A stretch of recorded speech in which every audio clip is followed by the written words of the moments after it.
कुछ योग extra marital affair के या मैरिड लाइफ का खराब हो जाना ये क्यों होता है, डिटेल में बताएंगे। वीडियो शेयर कर लेना या सेव कर लेना। एक्स्ट्रा मैरिटल अफेयर सबसे बड़ा हाथ होता है चंद्र और शुक्र का। चंद्र हमारा मन है।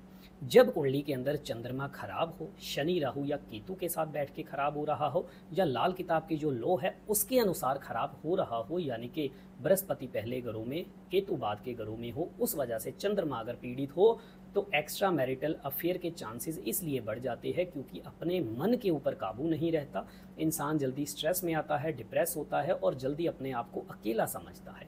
ऐसे में कहीं ऐसे लोगों के पार्टनर उनके साथ बहुत ज़्यादा झगड़ने लग जाए या एक अकेलापन की कमी ऐसे लोगों को खलने लग जाए तो ये हालात बनते ही बनते हैं। चाहे वो करैक्टर के गलत उनको हम नहीं कह रहे, चाहे एक दोस्ती के लिए या मन की बात करने के लिए वो कोई नया दोस्त बनाए, कोई ना कोई हालात बनते ही बनते हैं। ऐसे में जो मेन योग होते हैं जन्म कुंडली में वो है मंगल शुक्र।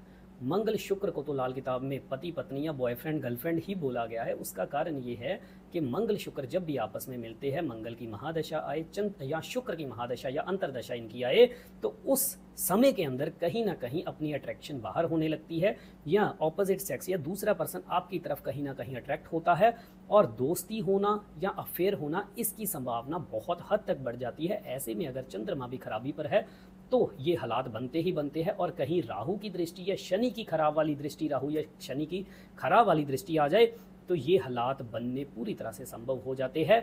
आगे योग आता है सूर्य शुक्र का। सूर्य शुक्र के मेल के अंदर तो पति पत्नी के तालमेल में कमियां ही बताई गई है। ये मेल के साथ जो है वो राहु भी खराब हो जाता है। कहीं राहु इन पे दृष्टि डाल दे या राहु चंद्रमा के साथ मिलकर बैठ जाए तो अफेयर जैसी स्थिति बनती है, मैरिड लाइफ खराब होने जैसे हालात बनते हैं, तलाक होकर के दूसरी शादी के योग भी बनते हैं। ये एक योग इतना बुरा है, आपको योग बताता हूँ। सूर्य बुध शुक्र का मेल हो, किसी खराब ग्रह की या राहु की दृष्टि इन पे आ जाए तो यहाँ तक का बुरा योग आ जाता है। कहते हैं कि जो अपनी संतान है वो अपनी नहीं होती, इतना बुरा योग बनता है। यानी कि अपनी पत्नी के जीवन साथी की गर्भ में जो बच्चा पल रहा होता है वो भी अपना नहीं होता, अगर ये पूरी तरह से खराब अवस्था में है। लेकिन इसके साथ साथ इसमें राहु भी खराब होना चाहिए, चंद्र भी खराब होना चाहिए और सूर्य बुध शुक्र का संबंध खराब घर, खास करके चौथे घर के साथ संबंध अगर कर ले तो मामला पूरी तरह से खराब होता है। लेकिन कोई और ग्रह इसके साथ आके बैठ जाए तो ये हालात नहीं होंगे। तो पूरा डिटेल में समझना जरूरी है, बिना इसको सोचे समझे डिसीजन नहीं लेना कि हमारे साथ ये हैपनिंग हुई है।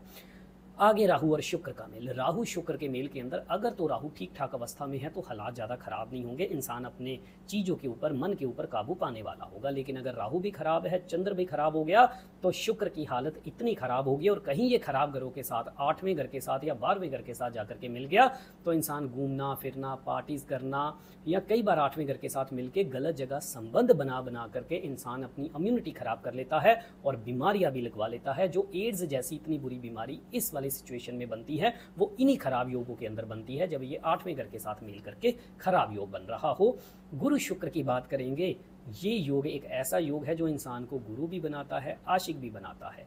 इंसान के काम ऐसे होते हैं कि लोग भलाई से जुड़े हुए काम करता है, चाहे वो डॉक्टर बन जाए, चाहे वो एस्ट्रोलॉजर बन जाए, चाहे वो किसी भी तरह से टीचर बन जाए। लेकिन ऐसे में अगर चंद्रमा भी खराब सिचुएशन में है तो ऐसे लोगों की सिचुएशन ऐसी होती है कि ऐसे लोग गलत काम करते भी चले जाते हैं, मन पे काबू नहीं पा पाते और किसी को पता भी नहीं चलने देते। यानी सोच हुए खा के बिल्ली चली हज को, लेकिन पकड़े वो लोग जाते हैं अगर कहीं इनके ऊपर राहु की दृष्टि पड़ गई या खराब शनि की दृष्टि पड़ गई। फिर ऐसे लोग पहले बहुत मौज मस्ती करते हैं, उसके बाद पकड़े भी जाते हैं, उसके बाद बदनाम भी होते हैं और पूरी दुनिया के आगे बदनाम होते हैं। कई लोग आपने ऐसे जरूर देखे होंगे जो धर्म कर्म से भी जुड़े हैं लेकिन उसके बाद उनकी बदनामियां बहुत हुई है। ये कुछ योग होते हैं चंद्र शुक्र का मेल।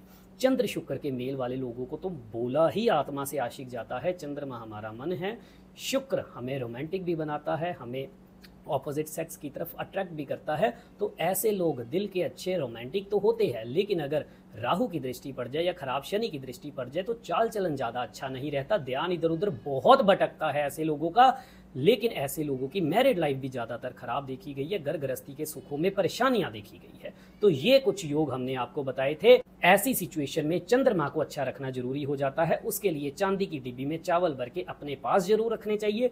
घर के अंदर चांदी की कटोरी में गंगा जल या चावल भर के घर में स्थापित करना चाहिए। चांदी का एक चौकोर टुकड़ा भी अपने पास रखिए या चांदी की चेन में डलवा के गले में पहनिए। इससे आपका चंद्रमा अच्छा होगा और आप इन परेशानियों से, बुरे योगों से, एक्स्ट्रा मैरिटल अफेयर से या अपना घर खराब करने से बच जाओगे।